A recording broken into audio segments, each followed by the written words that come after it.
नमोऽस्तु सूर्याय सहस्ररश्मये सहस्रशाखान्वितसम्भवात्मने सहस्रयोगोद्भवभावभागिने सहस्रसङ्ख्यायुगधारिणे नमः।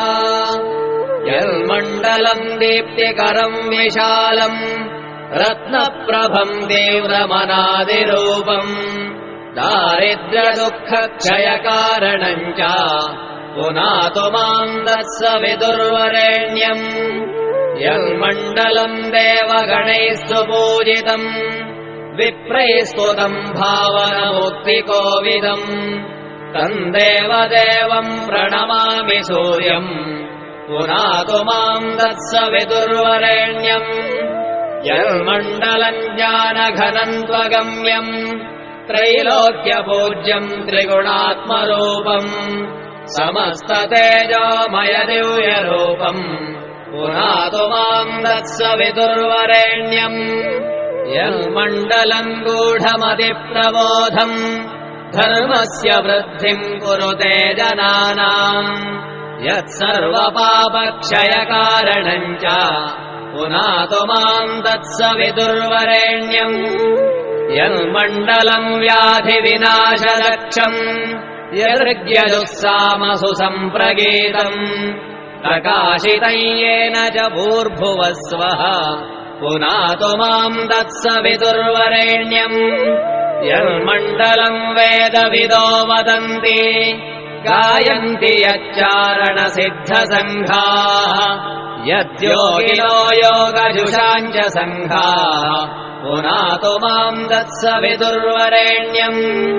यन्मण्डलम् सर्वजनैश्च पूजितम् ज्योतिश्च कुर्यादिहमर्त्यलोके यत्कालकालाद्यमनादिरूपम् पुनातु माम् तत्सवितुर्वरेण्यम्। यन्मण्डलम् विष्णुचतुर्मुखाख्यम् यदक्षरम् पापहरम् जनानाम् यत्कालकल्पक्षयकारणम् च पुनातु माम् तत्सवितुर्वरेण्यम्।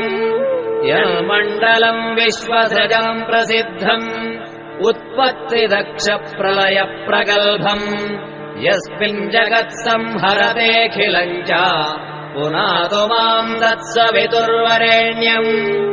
यन्मण्डलम् सर्वगतस्य विष्णोः आत्मा परम् धाम विशुद्धतत्त्वम् सूक्ष्मान्तरैर्योगपथानुगम्यम् पुनातु माम् तत्सवितुर्वरेण्यम्।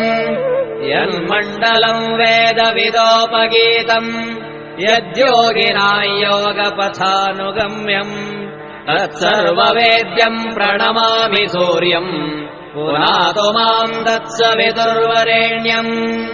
सूर्यमण्डलसुस्तोत्रम् यः पठेत् सततम् नरः सर्वपापविशुद्धात्मा सूर्यलोके महीयते।